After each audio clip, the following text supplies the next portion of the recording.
Vai ficar com ele solto? Depois, Pô, depois eu prendo, porque se conversar muito ruim. pode ser? Pode. Olá, bom dia, boa tarde, boa noite, boa madrugada, seja lá qual horário que você está assistindo. Eu sou a Ariel. E eu sou a Alanis Mateusa. Nós somos convidadas pelos meninos do coletivo Olhares para poder falar sobre questões que nos atravessam por sermos travestis, negras, periféricas, acadêmicas. E hoje a gente vai falar um pouco sobre essas questões que nos têm atravessado. Mas antes eu gostaria de fazer uma apresentação para falar de onde eu venho, e a Alanis também, porque eu acho que isso é importante porque de alguma medida isso diz um pouco sobre como nós temos pensado e como temos nos posicionado na vida, né? Então, eu acho que não é um fator determinante, mas de alguma forma contribui. Eu sou travesti, sou negra, eu sou formado em comunicação social, mas também sou das ciências sociais e sou mestranda em antropologia social. E as minhas pesquisas são geralmente na área de gênero e sexualidade, as pesquisas na academia, né? E com um foco mais específico para as pessoas trans.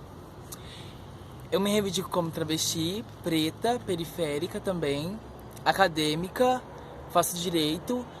Também sou pesquisadora científica. As minhas pesquisas normalmente têm enfoque na área de direito penal, criminologia, direito constitucional, em que estuda também está diretamente atrelada com a questão social. Então eu abordo sobre gênero, raça e outras temáticas que atravessam as minorias. Então, é interessante que nós duas vamos nos reivindicar enquanto travestis, né? E isso é interessante porque toda vez que a gente vai falar sobre questões de travesti, transexual, transgênero, as pessoas sempre perguntam qual que é a diferença de travesti e de transexual. E eu venho de um movimento de tentar não colocar mais essas categorias de divisão. Quem é travesti e quem é transexual. Eu acho que basicamente a pessoa que deve dizer se ela é travesti ou transexual. Mas um movimento que ocorre tanto na academia quanto no movimento social, com o movimento LGBT, o movimento das pessoas T, que é de colocar a travesti como aquela pessoa que não tem tanto problema assim com o corpo, principalmente com a genitália, que não quer fazer operação, e a transexual é aquela que tem vontade de fazer a operação, que tem um nível de disforia muito grande da genitália. Isso é um problema, porque hoje em dia muitas pessoas que se enquadrariam nesse termo de transexual, que já fizeram a vaginoplastia, enfim, colocou silicone e reivindicam dentro da categoria travesti, né? E essa categoria travesti é muitas vezes política. Então ela não é só, ela é por ser uma pessoa trans, mas também política, de se colocar na sociedade tentando se apropriando de um termo marginalizado e colocando de uma outra forma. Por exemplo, eu coloco travesti na academia, na universidade. Então tem a travesti que até antigamente, começo dos anos 2000, que era basicamente vista só na prostituição, hoje em dia ela também está na academia. Não só hoje em dia, já tem um tempo, mas é que hoje em dia é mais divulgado. Então é se apropriar desses termos e também de uma forma política. Isso é interessante porque assim, as pessoas trans, elas são trans porque a genitália, aliás, o gênero que foi designado por conta da genitália não bate. Elas são pessoas que não estão de acordo com aquele gênero imposto socialmente. Então, quando você diz que uma travesti é aquela que não tem problema com a genitália, você está fazendo justamente esse movimento. Você está acabando com a questão trans. Você volta novamente para o biológico, que é o que fizeram lá, quando ela nasceu, e vai determinar a partir da genitália se ela é travesti ou transexual, que é um problema, tanto porque eu falei que é uma questão política, mas por questões de identificação também, né? E vale dizer que travesti é um termo nosso aqui, né? Não é lá na Europa, em outros lugares, na Ásia, por exemplo, vão utilizar outros termos. Então é uma coisa nossa, então eu acho que vale a pena a gente tentar se deslocar dessa questão biológica, que é um discurso mais biomédico, né? Antigamente, né, das psi, da biologia, da medicina, de tentar categorizar quem que era a trans verdadeira e quem que não era, né? Exatamente isso. Eu acho que a partir do momento que a gente se apropria do termo travesti, a gente utiliza um termo que por muito tempo foi pejorativo, tanto que muitos utilizavam a palavra traveco. Então, eu acho que a partir do momento que a gente consegue entender que não existem diferenças entre mulheres trans e travesti, que também é uma mulher trans, a gente consegue pautar que ser mais masculinizado, ou então você não ter feito a cirurgia de transgenitalização, não difere você das mulheres trans também, sabe? Sim. E é um conceito todo deturpado que as pessoas utilizam pra falar que não, se você é masculinizada, se você não fez a cirurgia, então você é travesti. Se você já fez, então você é mulher trans. Como fosse uma coisa mais eufemizar, sabe? Sim. O fato de você, mulher e trans, é uma eufemização de travesti. Sim. Pelo fato dela ter características mais femininas. Ditas femininas, na verdade, porque essas características não faz ela mais mulher ou menos mulher. Sim, é um pouco relativo, né? Até onde que vai esse feminino e o masculino, Exatamente. né?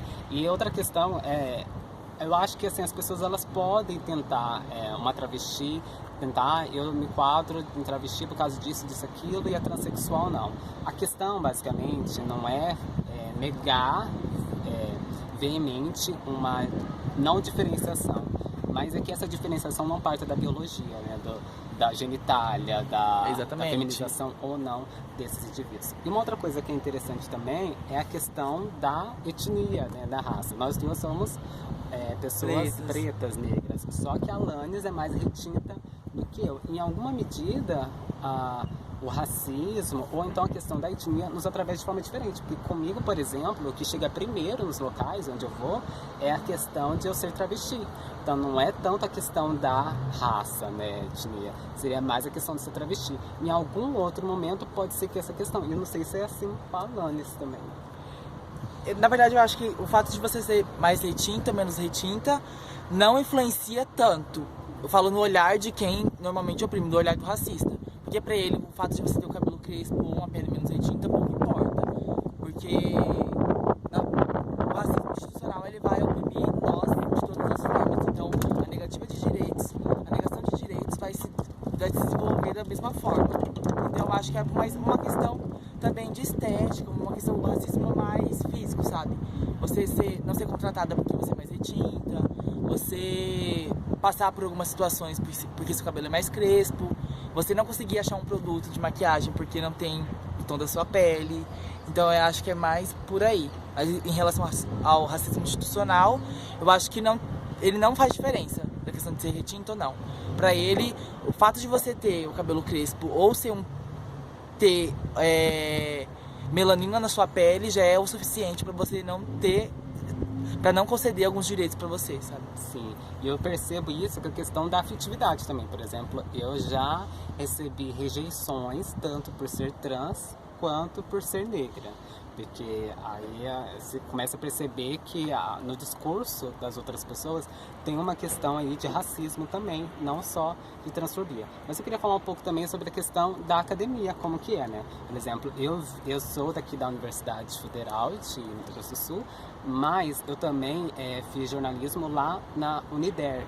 E eu percebi que na Uniderp, que é uma universidade particular, isso é descarado, é gritante, a transfobia, o racismo, enquanto que aqui na universidade pública nem tanto. Mas esse nem tanto pode ser também um tanto quanto por conta do meu curso, que era Ciências Sociais, né? Então há uma discussão maior no curso sobre essas questões de gênero, sexualidade, etnia, raça. Então talvez isso tenha influenciado, e talvez por eu estar mais no meu bloco, não sei. Mas eu percebi que na universidade particular, isso era mais descarado, isso era mais gritante. Não sei como você quer também na universidade particular. Eu acho assim que na universidade particular não tem essa discussão. Então a gente não discute temáticas voltadas a racismo, LGBTQ-fobia, machismo, misoginia, porque eles não discutem. Então a gente vai lá, vai estudar e pronto, acabou. Cada um vai se formar e pronto. Essa é a relação que a gente tem com a graduação na universidade privada. Então a única forma de a gente começar a questionar esses comportamentos, essas opressões, é pela pesquisa científica, que é o meio que eu utilizo. Pesquisa científica e alguns eventos. Fora isso, eu acho que a universidade pública ela abre uma grande porta para você debater isso. E não só dentro da pesquisa científica, dentro de alguns eventos, ou então como palestrante, mas também enquanto acadêmica, sabe? E que, na verdade, eu me sinto um pouco impossibilitada de discutir isso na universidade, porque não tem muita margem, sabe?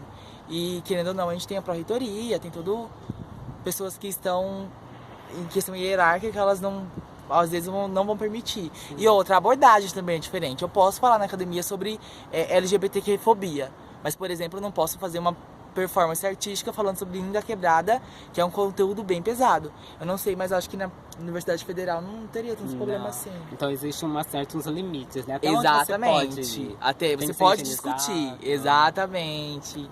Então, entra muito nessa questão de higiene dos debates políticos, dos debates sociais. E tem uma outra questão também, que é a questão do envolvimento com o movimento social. Acho que a Alanis é mais envolvida, né?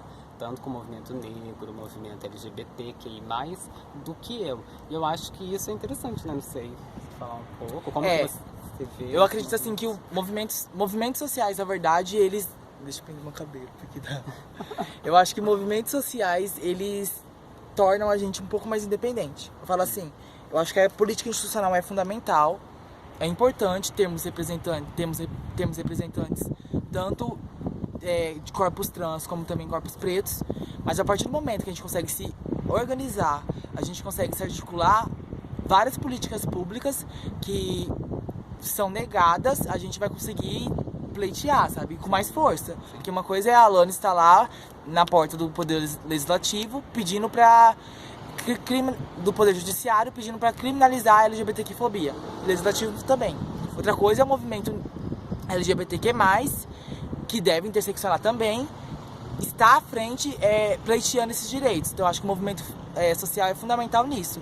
A gente não, sozinho a gente não tem tanta força assim, mas a partir do momento que a gente consegue se articular e unir nossas forças, eu acho que a gente, muita pauta que não tem tanta força levada de modo sozinha ganha visibilidade. Sim, sim.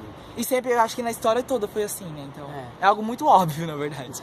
E é uma coisa interessante também essa questão do movimento, que vai se relacionar com a academia, porque nós fazemos parte de um coletivo chamado Orgunga, né? Exatamente. Somos nós duas e mais uma outra bicha belíssima, Emiliana, que a gente tem uma proposta, né, de juntar tanto essa questão do movimento social quanto essa questão da academia, né? Não sei se pode falar É exatamente isso. O Orgunga, ele surge com essa necessidade de a gente não se sentir representada no movimento LGBTQ+, não... Vou reformular.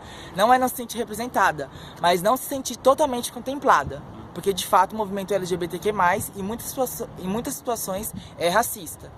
E também não se sentir representada no movimento negro por ser um corpo trans. Então, inclusive, eu já indaguei isso em algumas palestras que eu já fui, em algumas mesas que eu participei. Será que incomoda tanto ter um corpo trans representando, estando à frente do movimento negro, pleiteando as nossas pautas? Então...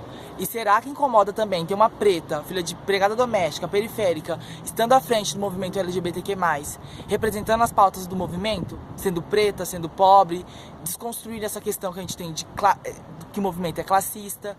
Incomoda? Se incomoda é porque tem algum problema. Então surge o movimento Orgunga como uma forma de a gente se sentir contemplada e representada. E outra, um movimento que intersecciona. Um movimento que fala assim, não, nem todo LGBTQ+, tá pleiteando, por exemplo, apenas por casamento. Existem várias travestis que não tem nenhum mínimo de vida, que são prestas, e a gente não para discutir a realidade dela. Então o Orgunga surge com essa nova cara. Não, é necessário interseccionar, é necessário entender que nem todo LGBTQ+, é aquele padrão másculo que quer casar. Existem pautas também que devem ser contempladas, que na atual conjuntura política e social não são. Sim.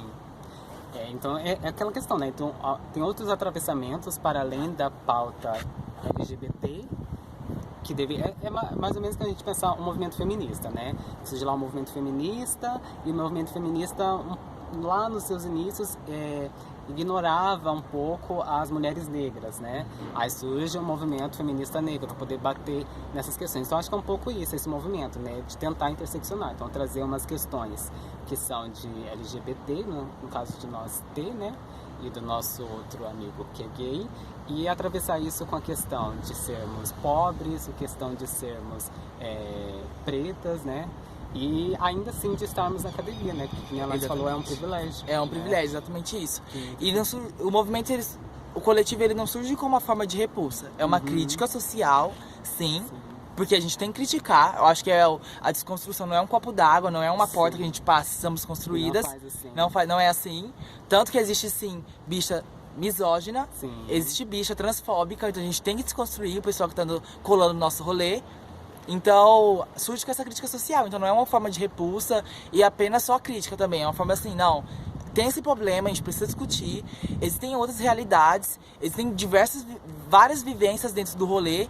A gente não pode ignorar, a gente não pode tornar a trans que é preta, a bicha que é preta, invisibilizada. Então essa é a intenção do nosso rolê, do nosso coletivo. E quem quiser conhecer, eu vou deixar meu WhatsApp, você manda um nude, mentira. Corre Mas manda lá. também. Manda também.